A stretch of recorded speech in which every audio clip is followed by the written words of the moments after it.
साथियों, जय भीम, नमो बुद्धाय, जय संविधान, जय जवाहर, जय मंडल। आज हम हैं समान शिक्षा संघर्ष यात्रा के 48वें दिन और 48वें दिन हम पहुँचे हैं संकल्प भूमि बड़ौदा। और बड़ौदा का वह स्थान जहां बाबा साहब ने संकल्प लिया था कि इस व्यवस्था को, इस देश की बहुसंख्यक समाज जिसमें गरीब, लाचार, बेबस, कमज़ोर महिला और आदिवासी समाज है, जो दीन दुखी है, लाचार है, बेबस है, उस व्यवस्था को बदलने का, तो ये वही स्थान है जहाँ बाबा साहब ने पेड़ के नीचे, उस बरगद के नीचे बैठ करके संकल्प लिया था। और ये संकल्प कुछ पिछले समय में एक बाढ़ आई, पानी का बहाव आया और ये पीछे नदी है इस बाउंड्री के पीछे, और उस बहाव की वजह से ये पेड़ गिर गया।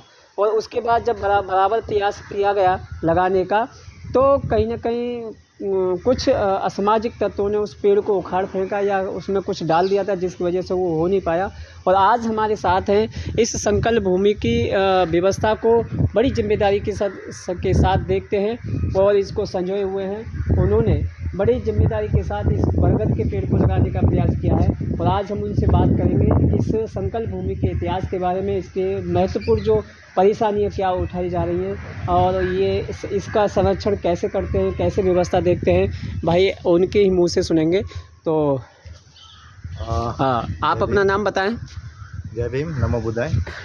मेरा नाम धम्म विनय जी। वैसे तो पूरी कहानी पूरे देश वाले जानते हैं, अभी तो पूरे विश्व में के लोग जानने लगे हैं इस जी को। तो ये यहाँ पर जब बाबा साहब ने आपने जैसे बताया कि एक व्यवस्था थी जी। उस व्यवस्था को ख़त्म करने का जो जिम्मा उठाया और पूरी ज़िंदगी उस व्यवस्था को ख़त्म करने के लिए अपनी ज़िंदगी निभाई और पूरा परिश्रम किया, संघर्ष किया। थोड़ा तेज। तो ये जो भूमि है वो हमारे लिए बहुत ही प्रेरणा कारक भूमि है। हमें जब भी यहाँ आते हैं तो हमें ऐसा महसूस होता है कि हमारा काम अभी बाबा साहब ने जो हमको देकर गए थे तो हमारा काम अभी बाकी है, करते रहेंगे पूरी ज़िंदगी। वैसे अभी भी हम लोग कहते हैं कि अकेले बाबा साहब ने ये हमको अधिकार दिए और आज हम सब मिलकर इस हक को बचा नहीं पा रहे हैं। और आपने भी जो संकल्प यात्रा निकाली है, एक बहुत ही बाबा साहब के जो उद्देश्य है उसमें बहुत ही पहला और महत्वपूर्ण उद्देश्य शिक्षा का, उसको लेकर आप घूम रहे हैं और बहुत ही अच्छा आपका ये मिशन है। वैसे बाबा साहब से ही जुड़ा ये मिशन है। और आप नहीं, हमारे महापुरुषों ने बराबर कहा है, सभी महापुरुषों ने कहा है कि हमें सबसे पहले शिक्षित होना है। और हम देश के संविधान के 75 साल हो गए और हम शिक्षा पे एक कदम भी नहीं बढ़ पाए। इसमें आपका क्या विचार है? देखिए, ये एक कदम नहीं बढ़ पाए ऐसा कहना तो अभी मेरे ख्याल से ठीक नहीं है, क्योंकि बहुत सारे हमारे हक अधिकार लेने वाले संसद में जा चुके हैं, मुख्यमंत्री बन चुके हैं, हमारे लोग IPS IAS अधिकारी राष्ट्रपति तक बन चुके हैं। तो शिक्षा का तो फ़ायदा उठाया, लेकिन जो बाबा साहब और हमारे महानायकों ने शिक्षा का उद्देश्य जो रखा था कि हम अपने समाज को उसके लिए उपयोग में करेंगे। जैसे बाबा साहब ने अपनी पूरी शिक्षा बोले तो कहते हैं कि शिक्षा का वो एक पेड़ था जो शायद अभी तक कोई उसको छू नहीं पाया है। ऐसा एक विश्व का पहला विद्वान आज भी गिना जाए तो कोई गलत बात नहीं होगी। ऐसे विद्वान ने उन्होंने समाज के लिए, उत्थान के लिए काम किया उस शिक्षा का। तो आप जो कहते हैं वो शिक्षा का उत्थान जो होना चाहिए समाज के लिए वो नहीं हो पाया है, वो ज़रूरी है। हाँ। और ये इसके लिए हमें काम करना ही पड़ेगा। तो जैसे कि आप संकल्प भूमि का कैसे देख रेख करते हैं, कैसे कोई यहाँ परेशानी खड़ी हुई क्या? सत्ता हमारी नहीं है तो परेशानी तो रहेगी। हाँ। आप देख रहे हैं ये पेड़, आज बरगद का पेड़ अगर गिरा ना हो तो कई साल लग जाते हैं जी। कई बरगद के पेड़ तो 200-500 साल के हैं जी। और ये हमारे 100 साल के अंदर ही उसको ख़त्म कर दिया गया 2-2 बार।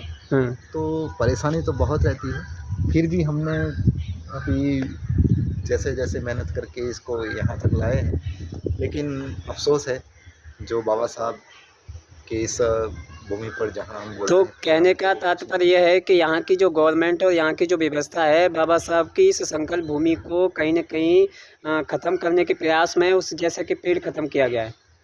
अभी भूमि तो क्या, उनका मिशन ही ख़त्म करने के प्रयास में है जी। उनका सारा विचार सब खिलाफ ही चल रहे हैं। तो भूमि तो क्या चीज़ है, लेकिन फिर भी जो लोग इस भूमि के माध्यम से अपनी सत्ता बचाए रखना चाहते हैं, हम्म। तो कुछ न कुछ हमको दिखावा के लिए करते रहते हैं।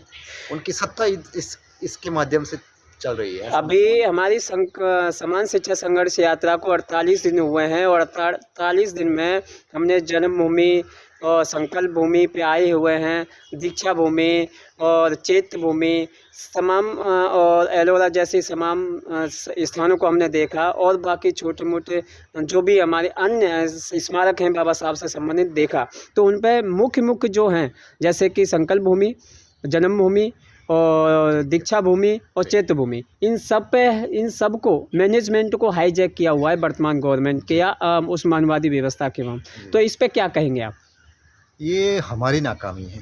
हाँ। क्योंकि हम जब जागरूक नहीं रहेंगे ना, तो ये तो बैठे हैं। जैसे बाबा साहब कहते हैं कि भाई अगर हम सत्ता में नहीं पहुंचेंगे तो अच्छे लोग नहीं जाएंगे, तो बुरे लोग तो इंतजार करेंगे। उनको क्या मतलब है, वो तो बैठे ही है लेने के लिए। तो हम जब अच्छे लोग अगर इस माध्यम में नहीं आएंगे, इस भूमि को बचाने के लिए या मिशन को बचाने के लिए नहीं आएंगे, तो बुरे लोग तो ख़त्म करने ही वाले हैं। और एक दिन जैसे कह रहे हैं हमारे लोग कि भाई गुलामी की व्यवस्था वापस आ जाएगी।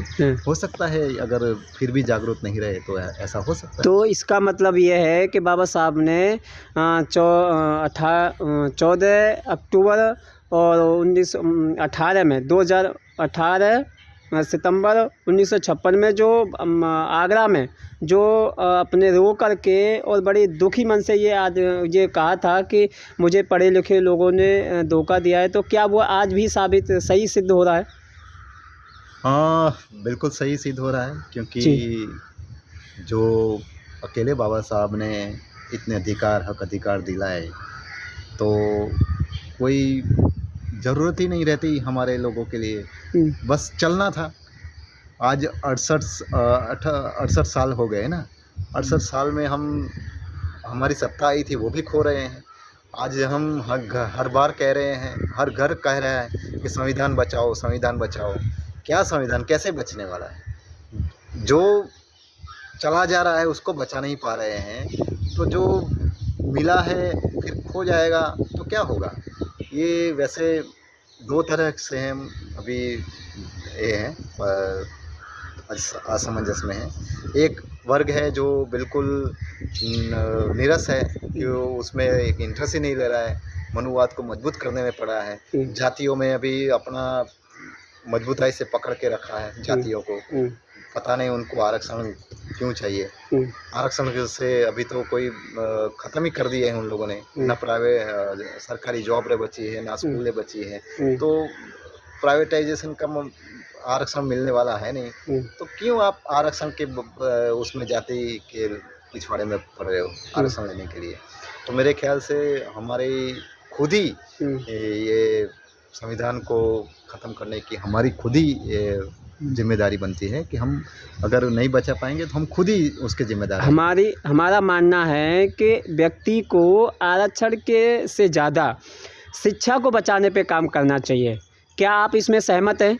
देखिए, शिक्षा ही ऐसा माध्यम है जो हमारे मिशन को पूरा कर सकता है। और ये शिक्षा ऐसी नहीं है कि आप IAS अधिकारी बन गए या कुछ बड़े ओहदे पर बैठ गए। ये शिक्षा ऐसी है कि हमारे समाज को उत्थान के लिए काम आती है। अगर हम नौकरी नहीं कर पाए, बड़े ओहदे पर नहीं बैठ पाए, लेकिन हमारी जागरूकता वही शिक्षा होती है। हमारी जागरूकता अगर आप अपने हक अधिकार के लिए नहीं रहेगी तो वो IAS अधिकारी का क्या मतलब? तो शिक्षा के माध्यम से हमको जागरूक होना पड़ेगा हमारे हक अधिकार के लिए, जो संविधान ने हमको दिया है वो बचाने के लिए भी हमको आगे आना पड़ेगा। जैसे आप लोग निकले हैं, ये कोई छोटा काम नहीं है। आप जब पूरे देश में घूमकर लोगों को मिलते हैं तो लोगों में भी उत्साह बढ़ता है कि भाई हमको किस तरह से काम करना है। और आप जो संदेश लेके निकले हैं उस संदेश के माध्यम से लोगों को जागरूक होता है। और जैसे शिक्षा बचानी है उसके माध्यम से स्कूलों का या जो भी निर्माण करना है वो सब आप बताएंगे तो हो सकता है कोई बैठ जाए, उठ जाए, जागरूक हो जाए। मेरा अनुभव कहता है, अभी 48 दिन का अनुभव है और इसमें मैंने महसूस किया है, नज़दीक से महसूस किया है, समाज के बीच जा कर के महसूस किया है और आप जैसे बुद्धिजीवियों से समझा है, विचार किया है। और जब ये महसूस करता हूँ मैं कि हम लोग एकेडमिक एजुकेशन लेकर के हम एक नौकर बन के रह गए। हमारे पास सामाजिक एजुकेशन नहीं है, जो महापुरुषों की एजुकेशन नहीं है, इतिहास की एजुकेशन नहीं है। तो क्या आप इससे सहमत हैं? जी बिल्कुल, क्योंकि बाबा साहब खुद कहते हैं कि जो अपना इतिहास नहीं जानते वो इतिहास नहीं बना सकते। तो ये इतिहास की बात है, वो जानकारी आज बहुत ज़रूरत बन गई है। आज हम देख रहे हैं पूरे देश में कहीं न कहीं इतिहास को ख़त्म करने के लिए भी मुहिम चलाई जा रही है और ये आने वाली पीढ़ी के लिए बहुत ही ज़रूरत है, क्योंकि जब हमारा इतिहास नहीं रहेगा तो ये लोग हमारा इतिहास गुलामी की ओर धकेल देंगे और हमारे लोगों को पता नहीं चलेगा कि हमारे पूर्वज कैसे थे, हमारे पूर्वजों ने कितनी मेहनत करके ये विरासत बचाई थी। तो ये ज़रूरी है इतिहास की जानकारी रखना। और आज आप लोगों के माध्यम से इतिहास हर घर तक पहुंच रहा है और लोग जागरूक हो रहे हैं। बहुत ही जिम्मेदारी के साथ हम सच बताने के लिए आगे आना पड़ेगा, क्योंकि ये लोग हर तरह से हमला बोल रहे हैं, इतिहास पे, शिक्षा पे, सत्ता पे, हर तरह से हमला बोल रहे हैं। तो हर तरह से हमको अपना योगदान देना ज़रूरी बन गया है। बहुत। और तो आप संकल्प भूमि में खड़े हैं और संकल्प भूमि के इस एक ऐतिहासिक धाम, बाबा साहब के इस धाम से, इस पवित्र स्थल से आप क्या संदेश देना चाहते हैं हमें और इस देश की समाज को, बहुजन संघ के समाज को, जो कि समान शिक्षा के लिए आगे आकर के इस मिशन को, इस मूवमेंट को, बाबा साहब के सपने को साकार करने में मदद करें? देखिए, बाबा साहब की पूरी ज़िंदगी अगर देखें तो समानता के लिए बीती, हमेशा भाईचारा बना रहे, मैत्रीपूर्ण जीवन बिता रहे, सुखी जीवन बिता रहे, उसके लिए बाबा साहब ने बहुत संघर्ष किया और अंततः उन्होंने ये जो समता, बंधुता, मैत्री का जो धम्म था, वो धम्म देकर हमको बहुत बड़ा संदेश दे दिए हैं, हमको मार्ग दे दिया है कि हमें इस मार्ग पर चलते ही हमारे जो हक अधिकार है वो बचा पाएंगे।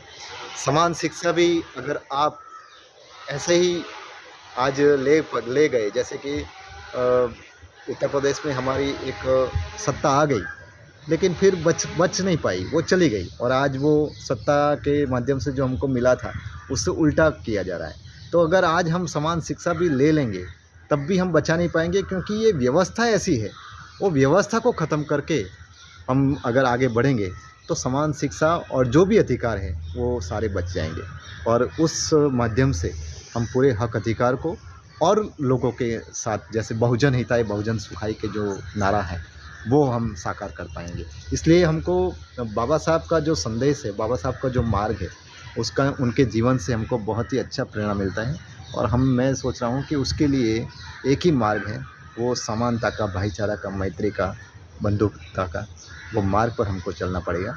सारे हक अधिकार वैसे ही मिल जाएंगे। हम बहुजन महापुरुषों की विचारधारा से प्रेरित हैं, बाबा साहब की विचारधारा से प्रेरित हैं, ज्योतिबा फुले जी की और तथागत बुद्ध की विचारधारा से प्रेरित हैं और हम भाईचारा, बंधुता कायम करना चाहते हैं। लेकिन वो लोग क्या इसको स्वीकार करेंगे? अगर वो स्वीकार करते तो देश में होने वाले जाति जुर्म, अत्याचार, शोषण पर आज लगाम लगाई होती। तो इस पर क्या कहेंगे? देखिए, ये फ्यूचर की बात, भविष्य की बात हम सोचकर हमेशा मुद्दा बना देते हैं। तो हमें तो बुद्ध के जैसे काम ही करना है। बुद्ध के ज़माने में भी वो अकेले थे और उन्होंने ये जो व्यवस्था है उसके खिलाफ ही आंदोलन किया था।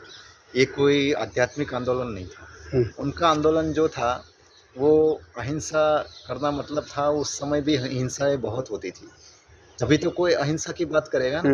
इतनी बड़ी अपनी ही सबसे पहली जो मानव जीवन की मूल्यों की बात करते हैं, हिंसा की बात करते हैं, तो क्यों पहला ही मुद्दा उनका हिंसा का रहा? क्योंकि उस वक्त इतना हिंसा होती होगी, तब बुद्ध को ऐसा लगा कि अगर हमको सुख शांति चाहिए तो हमें हिंसा को छोड़ना पड़ेगा। तो उन्होंने पहला ही सील लिया अहिंसा का। तो हम उसके आंदोलन से समझ सकते हैं कि हमें जो करना है वो हमें करना है, दूसरों को देखकर नहीं करना है। अगर हम ये कहेंगे भाई हम अहिंसा का मार्ग करेंगे, वो लोग तो हिंसा कर रहे हैं, तो हम कभी अहिंसा का मार्ग नहीं पकड़ पाएंगे। हम भी हिंसा के उस दौर में चले जाएंगे और कहीं ना कहीं वो हमको नुकसान करेगा। बुद्ध का सबसे बड़ा अगर आंदोलन है वो इसी झगड़े के आंदोलन को ख़त्म करने का है, और झगड़ा जब ख़त्म होगा सारा जो ये मनुष्य का जो जीवन है वो बदल जाएगा।